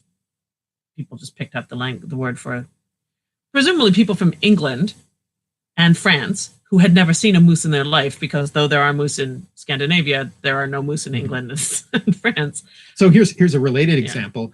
The reindeer is the European word for it, reindeer. It's the exact same species as the caribou, but in Canada we call them caribou, not reindeer. And the elk is actually, in French, is wapiti, which is an indigenous word for elk here. So it's a wapiti. They don't use the word for elk. And in English, people will call it wapiti as well. Sometimes they go back and forth between elk and wapiti. So even though it's the same animal, but I suspect that it's that the original settlers were not familiar with it, so they used indigenous names for it. And then later on, people had to sort of figure out the two. And there are elk in Canada as well, but they're further west, mostly. We don't actually have elk in Ontario. The elk are on the prairies. Right. So maybe by the time they saw them, they, used a word that the English did have for elk. There's enough of a difference between, but I don't know the exact history of that. And I don't know exactly which language moose comes from. I would assume Iroquois or one of those languages, but I don't know. Do you know moose? Which language? Not specifically, no. Yeah, so as an example, Arcanix 1971 says, I live in Lancaster in northwest England. The town of Garstang is only about 40 miles away, and they have a markedly stronger R sound than we do in Lancaster. So, yeah, exactly. I mean, I said Manchester and Liverpool. Many people would be like, why are you even comparing those? They're so different. Let's talk about one village to the next in Yorkshire, right? And how different they are. So, and as a non-British person, I can pretty easily distinguish between a lot of these dialects. I can't place not them. nearly as well. Yeah. But we can hear the difference. That's how different it is. Yeah. Leo says the sound and w kept in English is due to Old Welsh, and that may well be part of it. I don't know.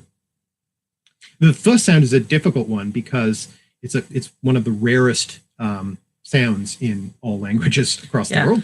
It's weird that English does it. That and our R, right? Right. Yeah. The English R is an unusual one. But yeah, that TH sound is common to, or I don't know if it still exists in all Germanic languages today, but it was a sound in Proto-Germanic, and so many, if not most, modern Germanic languages have that TH sound. Mm-hmm. Joshua says, do either of you know what a sigmatic future tense is? Especially, apparently it's a feature in Latin, but also modern Lithuanian, and it's one of the similarities that links it to Sanskrit and Proto-Indo-European. I haven't heard that terminology before. A sigmatic future tense would be a future tense that is formed by adding an S or adding an S sound to something. Ow, sorry. You're all just going to get to see our cat's bum. Sorry. Trying to think of the future. See, the future in Latin. Then. No, because the future in Latin is the bobis bit, which is not sigmatic. Yeah, so that's an enclitic that comes from the verb to be, or it's formed from the subjunctive. Okay, I don't know the historical linguistics of it. I was just going to say, or the other form. Some conjugations add an ending with a B in it, and others change the stem vowel. Yeah. Well, which is why those forms for third and fourth conjugation are very similar to the subjunctive, which is what we all hate about them. Okay, I'll tell students that's why. Won't make it any better. We hate them. Love the bobis bit future. Now, later on, Vulgar Latin clearly had a completely different future, or develops a different future, but it's also not a sigmatic rent, right? Because it's the addition of the verb to be onto the end. That gives us the French je mangerai. Je mangerai. It's habeo. Right. It's the habeo. So habeo was used as an auxiliary, and then eventually habeo meaning have. To have. What are you doing, Kat? And then it became agglutinated to the verb itself, and that's why you get forms like. Yeah, I'm trying to remember what Greek has. So that's what a sigmatic future tense would be. It would be something where you would add an S or an S sound to something in either the root or the suffix to mark it as future. But I don't think Latin has it. But I don't know. I might be missing something. Yeah, and I certainly do not know Lithuanian, and I also don't know. In spite of I studied Sanskrit for a class and a half. And then I decided I did not need to know more languages in my fourth year of my undergrad. And so I don't know it. So I'll have to look that up because I'm very interested in anything to do with the future in language. So I will look into that. Speaking of tenses, do you think the English subjunctive tense will be dead in the near future? I'm going to be pedantic and say that the subjunctive is not a tense, it is a mood. But that is irrelevant because the answer to the question is yes. Yeah, we hardly use it at all anymore. But we use modal verbs to do the job where it is necessary. So that, I think, is what you'll see. Yeah. Now, it is much less dead in British English. Yep. It is much more common there still. So I don't think it's going to be dead yet. It's not going to be dead in British English anytime immediately. I think it is still very common. And not just as a learned mannerism, but like actually as an active thing. And in English, in North America, it's much less. Yes, there's only a few fixed forms. Yeah, even in North American English, we would still say "if I were you." Yes, but only not all dialects in North America, but many North American. Yeah, but only like that phrase. Yeah. If you said if he was, you wouldn't say if he were she. You'd say if he was she. Yeah. Like it's only if I were you. It's fossilizing, is what I would say it's doing. Is there's certain fossilized forms like "let there be light." People are always going to say "let there be light" because that's a fossilized form. But they're not going to say, and then there will be other constructed phrases that are on that pattern that will stay around because people are working with that template. But a lot of the forms of the subjunctive are pretty much not there. Yeah. Oh, Tycho Brahe's. Yes, indeed. Take notes. I don't think this channel should apologize for pedantry. Thank you. You're right. It is kind of our brand. But we're also trying really hard to be good descriptivists and not be prescriptive and snooty about language. So, it's hard. If I were a linguist, I would use the subjunctive mood. Should you be a linguist, you would use the subjunctive mood, Yes. indeed. Well, what happens is if you learn other languages in which the subjunctive is still very active, I think it can affect your English. Certainly has mine. Like learning it in Latin, learning Latin subjunctive in order to be able to translate it and then also to be able to teach it has genuinely affected my English. I use the subjunctive in an active, unconscious manner in a way that is not normal for my dialect because of how much Greek and Latin I've read and how consciously I've learned how to use those phrases. Even French, learning French. And French, yeah, French too. So having the subjunctive in these other languages, but that's not going to be true for most people who speak in English, so it doesn't affect it. But I mean, and our kids use subjunctive. But again, I think that's probably because of Kenneth Branagh. I think there's a lot more subjunctive in British English. So if you listen to a lot of British English, you're more likely to pick that up. Why do English speakers say he went postal, meaning they were angry? I mean, it's a reference to an I think incident. it's something in the 80s. Yeah. It's a long time ago now. It's a postal worker who went on a murderous rampage. So it's a basically. specific reference. Yeah. The idea was that working at the post office is so infuriating, but it causes you to to develop psychosis. But it's a specific reference, and I cannot tell you what it was, but I remember it vaguely happening, and I think it was in the 80s. So he went postal. New languages tend to lose cases over time. Half of the descendants of Pi have completely lost their case system, and most of the others have it reduced. I mean, it's not Yes. always true, but there is a general trend for languages to move from synthetic to syntactic. Which means, yes, they lose their cases. They lose their cases and rely more on word order to tell that information. Yeah. Except Finnish. Finnish is never giving up its cases, apparently. Has what, It's a sunk 12? cost. 22? 55? I don't know, some amount. It's a sunk cost. If I had to learn it, Yeah, I know. I'm sure a Finn would feel they have to learn it. Yeah, it's basically the hazing approach to languages.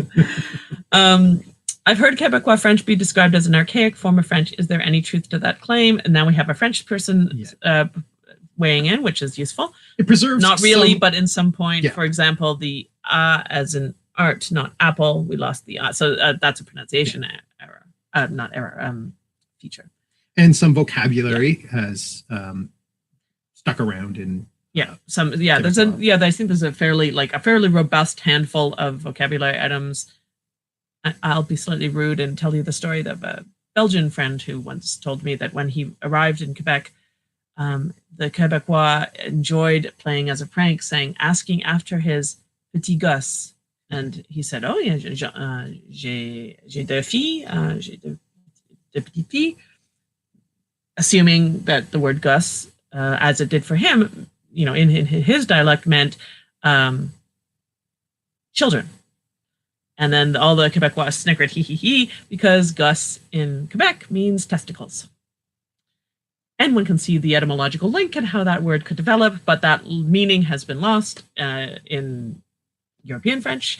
And so for the Quebec French, it was very funny to ask newly arrived Europeans about les Gus. So there you go. I don't speak to that. I mean, I don't know these differences, but I spent some time with this particular family who said that there were, these number of particular fossilized forms that had been lost in European French and had been retained. And the swear words probably are the other place that everybody talks about it, where all the swear words in Quebec are religious terms. And those, with the loss of the intense religiosity, of the French Revolution and various other things, those words just lost their impact in European French. And I don't know whether they were ever swear words in European French. Actually, that's something I don't know. but they definitely Mhm. became or retained that sense. And so everything in France is in Quebec is tabarnak and calice and things like that are all about maudit. All of these things that are to do with basically features of the mass, physical items from mass are swear words now.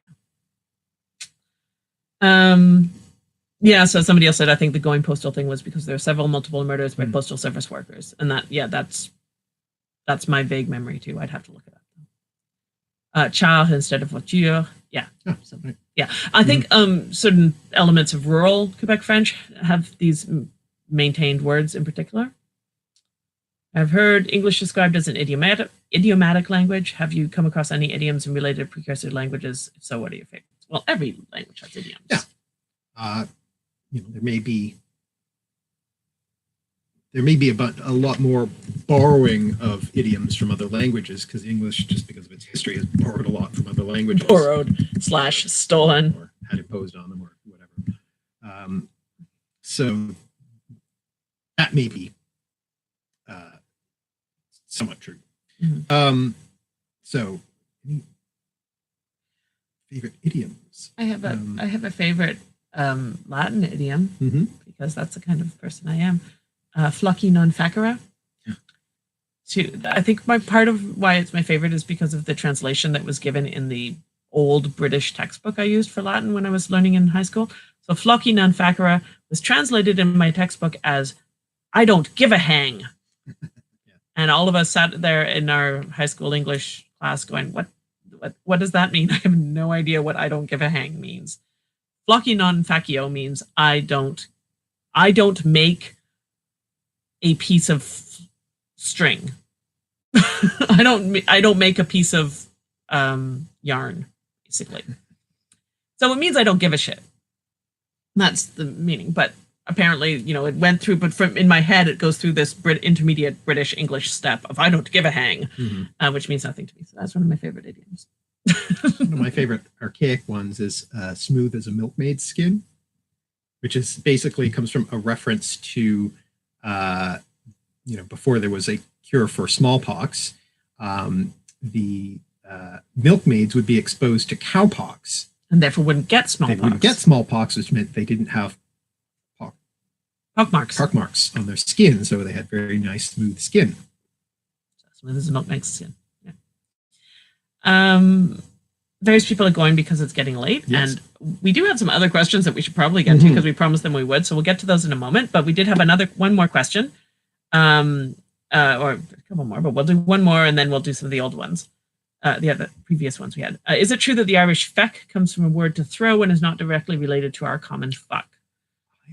Something about this. I too, but I don't remember. Exactly I feel like the fact that I feel like you're right. Feck is not related to fuck. Those are different words. And that's as far as my knowledge goes. And I don't remember the details. I've definitely heard something about this, but I can't remember the details. Sorry. Did English lose some aspect of agglutination after the Norman conquest? Most other Germanic languages seem quite agglutinative happy, but not English. I mean, the short answer there is again yes, right? That's the Creole possible Creoleization, right? Yeah, so Germanic languages like to compound a lot. Old English certainly did a lot of compounds. And since the conquest, that rate has gone down. That rate has gone down. And it's also partly influenced like what we count as a compound. So we don't spell them as compounds. We just have them. So there are words in English that we tend to spell as if they're two separate words, but they could easily be understood as one compounded word. We tend to think less in terms of compounding, even though we actually still tend to do it a fair bit. And the interesting thing about that is that if you look at how Old English words are treated in sort of scholarship about Old English, English scholars tend to think of the phrases. They'll interpret these two words together as a phrase rather than a compound. Whereas this sort of we think historically back to 19th century scholarship on Old English. The German scholars who are also working on Old English would tend to want to treat them as compound words because that's how German worked. Whereas, as I say, the English scholars would tend to more likely treat them as two separate words rather than a compound, because there is this perception that English doesn't compound as much as German. But as I said, I think we still kind of do it, even though we don't spell them as compounds. So, all right, I'm going to do some more of these questions that we got before. So what we got to here? Oh, yeah. So Patrick Egan asks, where does the word eureka come from? So it's Greek. The Greek word is heureka with an H in the beginning. And it means literally I found. So it's the first person singular past tense, basically, of the verb heuriskane, to find. So in Greek, it would have been spelled with, they didn't have a separate letter for the H at that point in classical Greek, but they would have marked the H sound by putting a rough breathing mark over the opening vowel. Why that rough breathing sound disappeared, I'm not quite sure, and I'm actually quite interested in knowing the answer to that. So something I'm going to have to look into more, but I haven't been able to track down any particular reason why that rough breathing sound disappeared from heureka to become eureka. It was supposedly claimed, exclaimed by Archimedes, who, famous Greek philosopher, mathematician. So he exclaimed this in a moment of excitement when he solved the problem for the king of Syracuse of how to work out the volume of an object. In particular, it was a crown that he had some craftsmen make for him out of gold, and it was all very intricate and everything. So the king wanted him to check to make sure it was pure gold and hadn't been adulterated and by the craftsman unscrupulously. So, but he couldn't destroy it because it's crown. So how do you work out the like if you know what the weight of gold is, all you need to know is the volume, and then you can work out, well, how much gold is in there. But how do you work out the volume of an irregularly shaped object? You can't measure it like a block or something. So he figured this out how to do this, supposedly, according to legend, by putting it in water, and the amount of water displaced gives you the volume. And he discovered this, supposedly, when he got into a very full bathtub and noticed the water being displacement. This is a legend. Yeah, so he supposedly jumped out and ran naked down the street going, I have found it, eureka, eureka. Now, another interpretation of this discovery was actually that he wasn't working on the volume of a crown, but instead was tasked with figuring out if a certain boat design would float. And again, he does this by displacement of water and buoyancy. Anyway, so they're all legendary. Who knows what that story? But that's the story that's connected with it. Why we say eureka. Yeah, that story spawned the idea of eureka as being what you shout when you make a great discovery or figure something out. Okay, then from Cryptosporidium 137, we have the question, what's your favorite video you've done so far? Also, what's your opinion on prescriptivist language regulating organizations like Spain's RAE or France's Academy? Well, to answer the second question first, I think they're kind of silly in a sense because they never really work in terms of the way people actually speak. And they can do some amount of harm. So, yeah, I don't think there's much point in them. In terms of favorite videos so far, is it always the last one? Yeah, that's one answer. Is it's always the most recent one, or the one that I haven't put out yet. The one that I'm currently working on is always a favorite because I'm in the middle of it. But if I look back and think of some of favorites, I mean, they're older ones like Gimlet and Clue that I'm quite fond of. What's the earliest English word was a fun one. Yeah, that was good. I like doing that one. Do you have any favorites? I like Clue because it has my father giving an incredibly bad impression of a Belgian.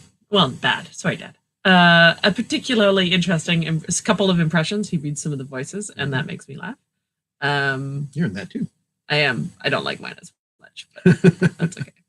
I am not a voice talent, and I do not do accents. I'm there to be female. That's as far as I got on it. But I like that one. It has lots of stuff I like. Yeah. I don't know. Thanks, Perry, by the way, for, for your nice words. Okay. Next, Joshua Hillerup asks, has linguistic prescriptivism always been a thing? Yeah, I mean, as far as we know, yes. People will always look for ways of distinguishing themselves from someone else, and language is an easy one to do that with. Mm-hmm. The word, so here's an example of, or a couple of examples of very old instances of prescriptivism. The word solecism, which means a grammatical error, comes from the name of an ancient Greek city, Soli, because the Athenians thought that the language that the people there spoke was a corrupted form of their own Attic Greek. Yeah. So in other words, they didn't like the way they spoke. They didn't like the way they spoke. There's a bunch of that in Athenian comedy too. A bunch of people making fun of other people's Greek. Yeah. And there's a biblical example in the story in the Book of Judges. The inhabitants of the city of Gilead had the Ephraimites say the Hebrew word shibboleth, which is the sort of inner part, the part of the plant containing the grain. So it's like the seed head. The seed head. And in their dialect, shibboleth came out as more sibboleth. So that S sound was different for them. And so they could tell which ones they were and therefore kill them, because the Ephraimites had attacked and were trying to escape. And so they wanted to get revenge. And so this is how they figured it out. I mean, that's an extreme version of linguistic prescriptivism. Yes. If you can't pronounce the SH sound, we will kill you, literally. Yes. But what it shows is that people were really aware of the differences between language, versions of their own language, right? I mean, there's the whole barbarian thing. That's different. The idea here is within your own language, caring about how people speak. And we have people mocking other people for the way they speak their common language from as far back. I don't know if we have it as far back. I don't know if we have it in Egyptian and Mesopotamian writings, but we certainly have it in Latin and Greek. Absolutely. And I don't think it ever stops. Yeah. Obviously, once you get writing, then you have people complaining about the way other people write. Yeah, but even then, they do less of that, I would say. I don't think you get that as, like in the Latin sources, we have people talk about other people pronouncing things incorrectly, but they don't talk about spelling. Yeah. Really. I guess you have to have a written standard for that. Yeah, the standardization of spelling is so much later. All right, next. Yes, Jeffrey Chandra asks, what E is better, uppercase E or lowercase e? Not totally certain this was a serious question, but Mark will answer any question you ask. So the uppercase and lowercase letter forms were originally just two different scripts. So you didn't used to have both of them mixed together. You would use either uppercase or lowercase, and it would depend on what kind of text you were writing in and so forth. So I'm going to go with the lowercase e because I'm partial to the Anglo-Saxon minuscule hand, which is a lowercase hand, a minuscule hand. That's one of my favorite manuscript hands, so I'll go with that. Pip suggested that wished us a happy Memorial Day and suggested etymology on soldier. And that's a really interesting idea because the etymology of the word soldier is really interesting. It's a really cool one. So yeah, I will put that on the list. King Comfort asks, can you do an alliterative video on cartoons, particularly SpongeBob? And we've talked about the word cartoon in relation to comic strips and comic books in most recently in not Avenger, Captain Marvel. Captain Marvel, yeah, in Marvel. But we didn't talk about cartoon relating to animated cartoon yet. So that's an interesting idea. And there's a whole nexus of stuff to do with that, like of media. Yeah. Okay, I'm trying to just keep an eye. Oh, Leo mentions that spelling in English and in French can be really complicated and far from the spoken language. It could be nice to create a new spelling as in Spanish. Well, indeed, if you have not yet watched our spelling video, you can do so. There are a lot of problems with the idea of creating a new standard there are spelling. arguments for and against. I just think the pragmatic difficulties of doing it are too extreme at this point, but you never know. Okay. Oh, and Alex also asked, Alex Partridge, when was the last time you were surprised by a word's etymology? And can you measure it in longer than hours? No, yeah, it's like basically every day I find something that's so syncretism was one that I came across recently that was really surprising. Stay tuned for that one. Yeah. Is it true the first cuneiform tablets of recorded human writing was for the purpose of tax collection? I think that's basically correct. Yeah. Inventories. I think the basic thing is if you want to keep an inventory of grain and other supplies that have been stored up, you need to know. But the reason you would have to inventory that is tax collection. I believe that's correct. Yeah. Okay, switch to this one. Maybe do short answer to this one because this is a long answer. Oh yeah, well it's not going to be an easy answer to shorten. Why do we have sent, and sent? So SENT, CENT, and SCENT. Why are they spelled differently? Where did they come from? These always confuse me. The short answer is they're from 3 different words. Nope, they're from 2 different words. Sorry. The short answer is they're from 2 different. So there is a surprising different here. So let's start with sent as in the past tense of send. That was always an S sound, so it goes back to a Proto-Indo-European root, sent. That means to head for or go. So it's been an S sound all along. It's never changed. Scent, S-E-E-N-T, meaning an odor, comes from Latin sentire, S-E-N-T-I-R-E, to feel or perceive. Surprisingly, also from that same Indo-European root sent, that means to go. So it's probably a figurative sense coming from the idea of to go mentally. There's an etymology that surprised me when I looked this up. So that's quite a neat one. Yeah. It then came to be spelled with a non-etymological C for various reasons, but basically by comparison to a number of other Latin words. Latin-derived words, ascent, descent. Yeah. So it's always been pronounced with an S sound as well. But it's always been pronounced as an S sound as well, back to that Proto-European root. Now, cent as in a penny, C-E-N-T, comes from Latin centum, meaning 100. So it had a hard K pronunciation. So it didn't always used to be an S sound. But that hard K sound in Latin, when it came, here's another example of palatalization, when it comes before front vowels, it would tend to become first of all, a ch sound in various Romance languages. And in particular, in French, that ch sound further changed into the s sound. And so because of that influence, there are a number of words in English spelled with a C that have that soft, so-called soft C sound, that S sound for a C. So that's where the change happened. But one interesting little addition that I'd like to point out is that centum, that Latin word for 100, is related to the English word 100, first of all. But it goes back to a Proto-Indo-European root, well, first of all, decem, which means 10, and then that gets prefixed to decem tom, which means basically 10 tens or 100, and that decem tom becomes reduced to cum-tom, so centum, basically. But the Indo-European language, the various Indo-European languages are divided into 2 groups based on how they handled a certain letters, basically the g and the k sound. So that hard K sound or hard G sound. And so for instance, in some languages, that K sound actually became an S sound. Now that's not including this Latin one and our English word sent. That stayed as a K sound. So Germanic languages and Latin, the whole Italic branch of languages, all of those are part of the centum group of Indo-European languages that kept that k sound. Whereas a number of languages, particularly in the East, Language families like Sanskrit. Sanskrit. So Indo-Iranian languages, so including Sanskrit and other languages, and Slavic, and Balto-Slavic family.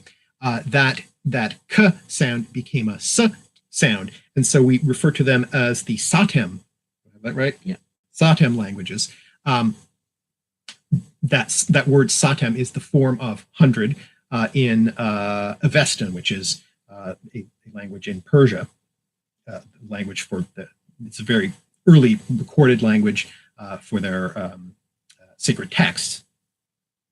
Anyways, so basically it breaks down into an east-west divide. So the West languages, including all the European descendants, they all Western European, not Baltic and Slavic. Not Baltic and Slavic, Western European kept that k sound, whereas if you go east, they tend to have the S sound. The one exception to that is Tocharian, which is considered a Kentim language, even though it is way out east. So it's the one exception to that rule. All right. That's the full and complicated Before you go into those, we had a question about the etymology of Yah in such words as Yahweh, Yahoo, and Yahtzee. Is there a connection between these words? Leo pointed out that Yahweh is a Hebrew YHWH pattern of consonant plus vowel pattern. I don't think there's any connection between those and Yahoo and Yahtzee. I think those are Yahoo and Yahtzee are both made up words. Yeah. Right? Yeah. Like they're made up words as opposed to all the other words, which are all Yahoo also probably made up words. is just sort of onomatopoeic. It sort of represents but doesn't it come a yell. Yeah, but doesn't it come from isn't Yahoo from Gulliver's Travels? Gulliver's Travels. Yeah, it might be. He might be. And it might be onomatopoeic somewhere, too, but I thought it was he calls people Yahoos. Yahoos, yeah. And Yahtzee is a constructed name for a game. Yeah. And again, it's probably I bet it's meant to be called Yahoo because the idea that because you're supposed to yell Yahtzee when you get it. Yeah. I don't know. So no, I don't think there was any particular connection. Great Walrus said, my favorite etymological surprise is that English mead and Japanese mitsu, honey, might have a common Proto-Indo-European origin in Japanese via borrowing from Chinese in turn from Tocharian, which you just mentioned. Yeah. What a nice connection. There's a few little surprising words that make it into Chinese and Chinese and possibly other through China, other languages that have Indo-European roots. And I talked about one of them in magic. That the possibility that a word, Chinese word for magician sort of comes Latin. From or Greek, well, Persian. Yeah, it's confusing. Yeah, from the word magi. Basically. Right. Okay, so you've got one more question prepared. You can answer that, and then, well, if there's any more last questions, we'll answer those. But we should probably wrap up because we've been 2 hours. Almost 2 hours. And people have things to do, and I have to go film a video for Eric. Right. I mean, our son. All right. So this last question is from Lifting the Veil. And so he says, just saw a news report that the Swedish government has proposed a bill that will outlaw the runic alphabet and Norse symbols as hate symbols because of white supremacy. And he says, can you believe this? I'm very grateful to hear your research.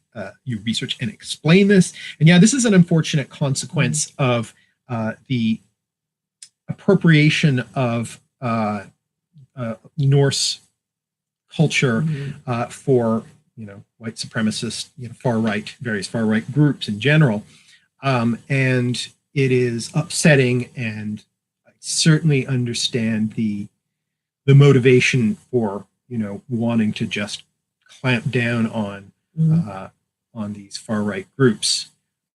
So it just makes you feel kind of sad that they're misrepresenting what Norse culture was like. It has no bearing on the reality of Norse history or Norse culture, and so this is a misuse, I would say, of the runes, and I think that's really unfortunate. And in terms of banning it, I mean, it is that's a heavy-handed response, but on the other hand, Germany is quite happy to have, and I think, and all countries who have done so, I think, are quite correct to treat the swastika as a hate symbol.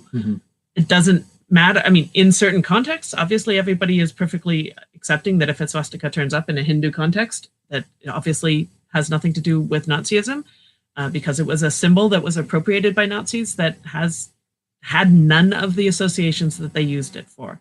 That doesn't mean that if somebody puts, if a person who is not working within the original Sanskrit tradition, the original Hindu tradition, puts a swastika on something, we all know what they meant by it. And unfortunately, that can happen to other symbols too. It can happen to other things. And saying that its original meaning doesn't have anything to do with it doesn't really matter, because symbols, like language, only mean what you mean by them. And if everybody knows what you meant to say, then that's what that symbol means now. And, that's what happens with slurs. That's what happens with words. That's what happens with language. Language is only a communication. And so, if Sweden decides they have to ban their own historical alphabet, that's really unfortunate. And I'm not saying, I don't know, I didn't have the time to look up the exact details of this story, and I don't know what they are. But I had a brief look, but yeah, I didn't follow it up very much. But there's a lot of, these are complicated questions, and I'm not really weighing in on whether it's correct or incorrect. But, historical facts are interesting, but they aren't really relevant to how people are using things now. And if people are using things in a way that is meant to cause hate and harm, that's what they're doing. So it's complicated, to say the least. I just have to remember not to pack my food art t-shirt if I visit Sweden. I know. He just bought a t-shirt in Iceland that has the runic alphabet on it. And I said at the time that, frankly, I wouldn't have bought it. Not that you shouldn't have, but that I don't think I feel comfortable wearing a shirt with runes on it right now, because I'm too white. And who knows what I might mean by it. Whereas you can get away with it. You can get away with it. And I think that's I just think I can decry that and be really sad about it. But I also have to be aware of decisions I make and how they can be read. And what groups do I want to look like I might be aligning myself with? I really do not want to be anyone to think that is a group I'm aligning myself with. And if that means I have to be restricted in some things, so be it. Anyway. But I did touch very briefly on at least the Nazi misappropriation of runes in the rune video that we mentioned earlier. Yeah. And there's people commenting here, and as we said, we didn't look into all the details of it. Leo says it was a fake news. Sweden didn't forbid the runic alphabet, and I mean that did seem like a very over the top reaction, and I'd be surprised. Any government might say that in certain contexts these kinds of symbols might be hate symbols. That's very different than saying nobody can ever use it again. But it is true that right now certain aspects of runes are being used by people to mean bad things. I think that can go away again. It doesn't need to completely permanently tarnish that whole association. But at this moment in time, it is something. If I see a rune in somebody's Twitter handle or on, or in their Twitter bio, it sometimes is a red flag for me. So, that's unfortunate. So I hope it's not true, because I did study Old Norse as a graduate student, and I'm fascinated by runestones. Yeah, so they're really cool. Yeah, exactly. Artur says history with Hilbert did a video about that. Apparently it's not that bad as the secessionist news makes it out to be, but in general, he doesn't think the logic about it. I mean, it's a complicated question, and I'm not here to weigh in on it. But, and Alex has kind words about the channel, and thank you, Alex. Thank you. And thank you for your many comments. So I think that's a bit of a downer note to end on, but but hey, the world is what it is. I think we should probably wrap up now so that we can go off and make dinner and other things like that. Being 5 o'clock here. Oh, and the cat is telling me quite loudly that she needs to be fed. Yes, I know. It's a bit early for it. Of course, but she will complain about it for the next hour. So thank you to everyone for joining us. It's been a lot of fun. And it's totally a thrill to have people come by and be interested in talking to us about this stuff. So thank you so much for dropping by. Apologies again for the mess up last week. But thank you. And we'll try and do this again sometime. if you can get us to 30,000, we'll do it again. As a promise. Oh yeah, thanks to everybody. We read all of your notes, even if I didn't read them out. I read them and I appreciate them, and I will make sure Mark saw them if he didn't, because he was talking. So good night and goodbye. And Bye-bye, we all. promise there will be another video fairly soon. Yeah. That's the other thing I have to do is go back to work on that video. I'm peering at you. I can't do anything on it until he's written the script, so I have to wait. Okay. Good night. Bye. Bye. And I'll put all the links that we mentioned into the show notes. And see you later on.